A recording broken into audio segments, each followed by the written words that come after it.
That's brake fluid. I'm fighting against the light a bit out here. That is twin and earth cable. Back in October last year, I stumbled across an eBay listing for a car found in a barn. The listing has since been removed, which is a shame. But the listing said that the car ran, the bodywork was a bit tired, and the clutch and brake system needed bleeding. The listing mentioned calling a phone number to ask any questions, which I did. I asked if he could send a video of the car running. The car had a slight hum, and the engine sounded a bit whiny.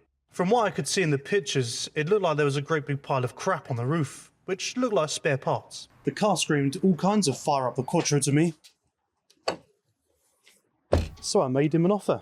I didn't actually film anything back in October, but this is how it went. Kind of.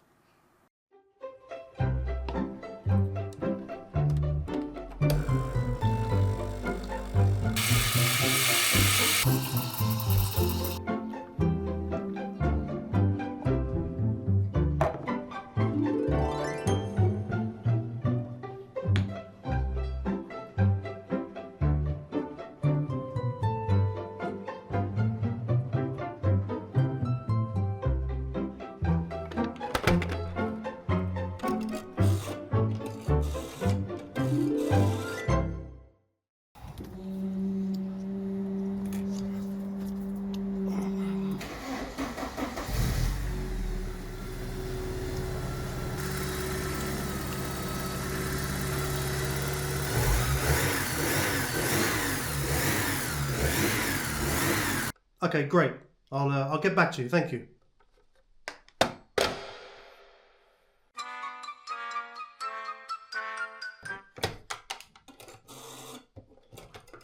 Oh, hi there. I was just wondering if the car was still available. And so the story began. I used a website called Shipley to arrange to pick up the car. I put mine and their details in, waited patiently for a quote, got one, and then the next day, the car was on its way to me. The car arrived on the back of a truck. I had a quick look underneath and it looked to be in great shape. The bodywork was tatty and it's gonna need a respray at some point. But overall, I was happy. I finally had my dream car. I was a bit disappointed that the best feature on this car wasn't working. I found a spare relay in the fuse box, but replacing that didn't fix it. But finding the fault actually turned out to be a piece of piss. It turned out to be the cable that ran from the headlight switch to the motor. After replacing the cable and flicking the switch, the lights sprung back into life. At the end of the video, I'll tell you how much I paid for the car and the shipping. But for now, this was it. A new project to start. My aim is to get the car back on the road with an MOT before it turns 40, when it no longer is a legal requirement to have one.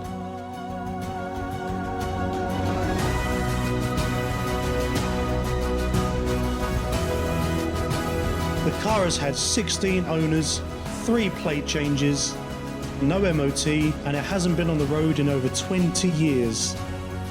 Was it used as a donor? Who knows? Where's the caliper? What a great start to the project. All 4 calipers were missing, so I ended up buying some from eBay, which set me back a fair amount. I decided to paint the new calipers, install some new hardware and stickers to spruce them up a bit as they looked like crap when they first arrived, and then fitted them to the car. When I started the car up for the first time after it had arrived, I noticed it was running lumpy and found that the hose for the throttle body air intake had perished. I replaced it and the Jubilee clips. After this, I thought it'd be a great idea to bleed the brakes and give them a test. And so I did. I reversed off the drive with full confidence in my work, and then the rear brakes split apart, leaving a great big puddle of fluid in the road.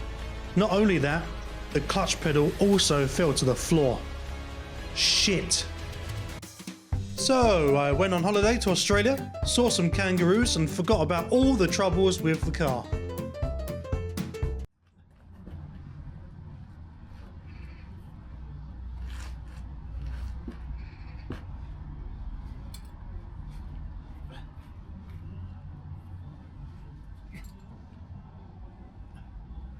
So this is our current repair.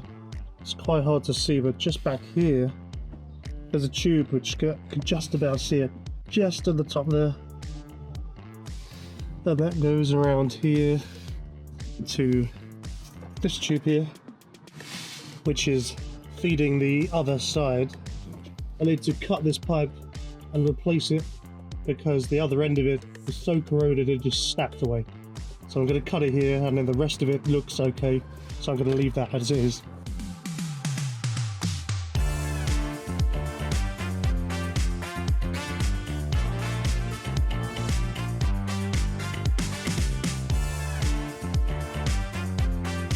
I've got a new tube which I'm running to this T-joint over where the existing one used to be, and then I'm going to connect it up to the existing brake line just here.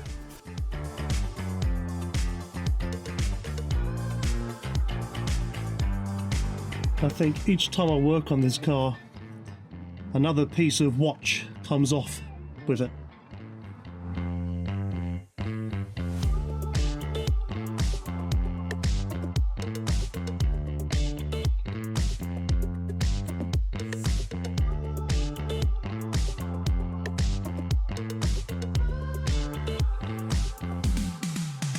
Okay, so our new brake line is now fitted.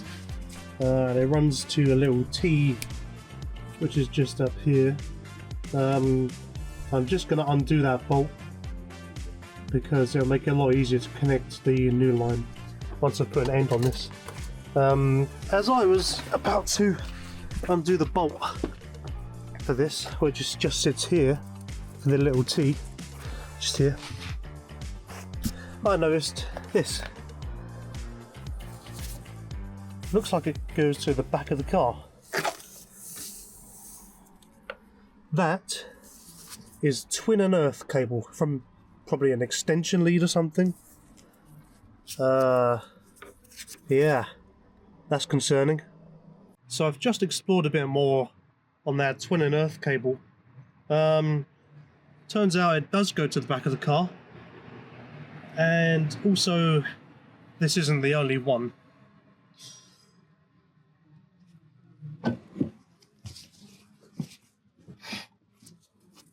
So this goes down here. There's obviously some kind of bodge going on here. I'm not sure what this goes to.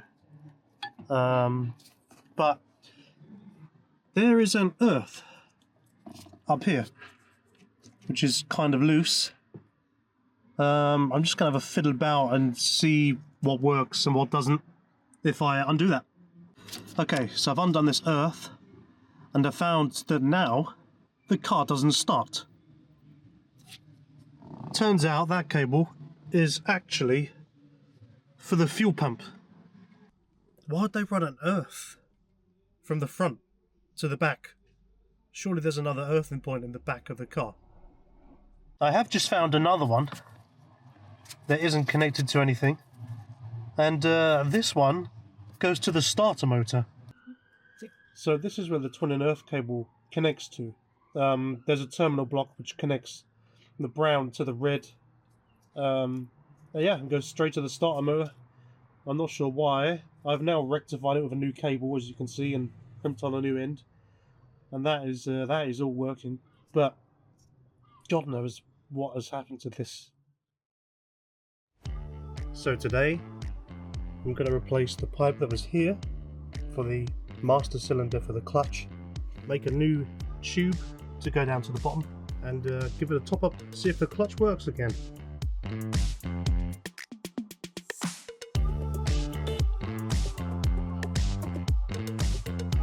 Well, that crimp lasted long, didn't it? The starter motor, I'll have to redo that in a minute. Lucky the battery's unplugged before I'd done this.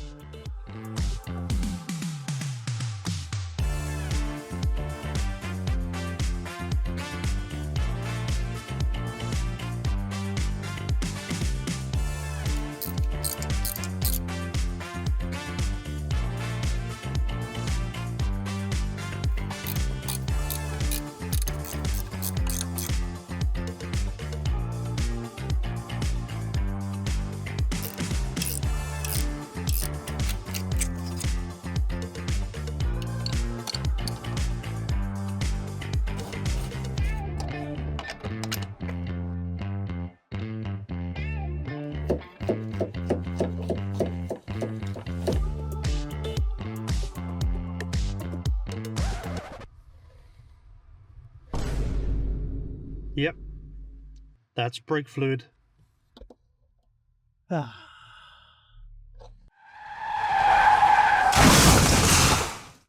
That's a big box for a small box. New one. Old one.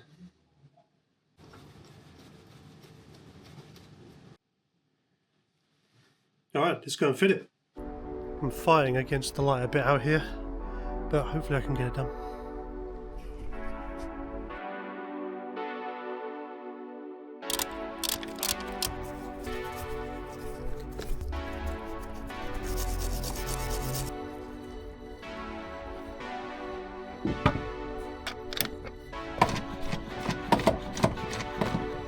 Pretty dark out here now, but I'm going to get under the car and bleed the clutch.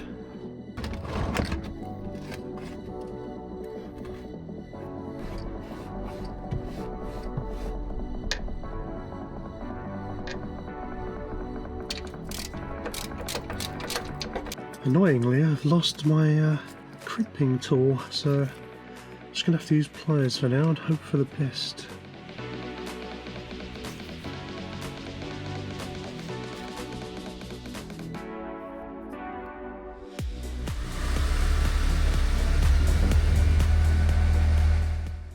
It was now mid-December. The weather was getting cold. Proper cold.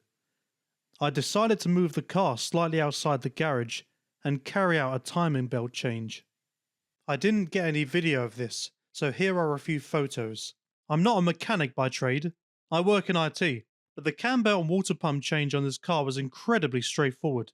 So if you work in IT, you can also change the belts on this car and brag about it to your friends and family and tell them how tough the job was. A massive shout out to YouTuber NC944 for putting together a tutorial on how to complete this. Go and check out his channel. There's some fantastic guides on there. Just before Christmas came around, I fitted new disc brakes and rebled the system again, as the brake pedal felt very squishy.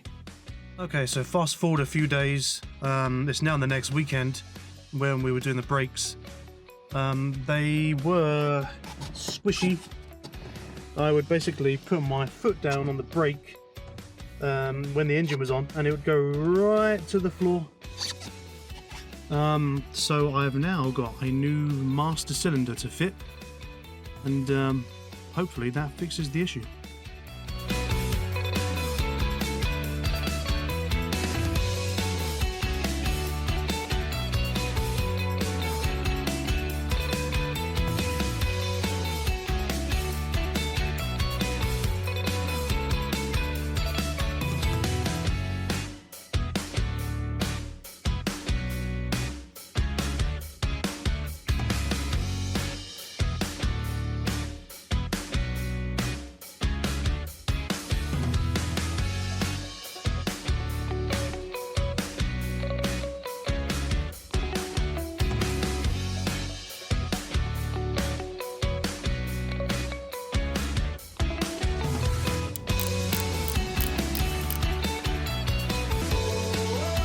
Just a quick bit of information regarding the master cylinder I bought.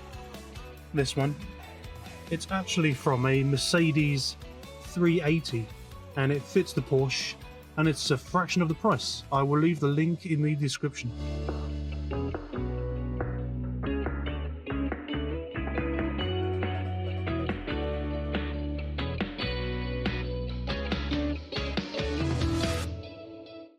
If you're enjoying this channel, please like and subscribe, as this will motivate me to continue this series and not give up. So you think all is going well so far? Well, episode 2 may be slightly different. Stay tuned. There's the problem. How rusty this is.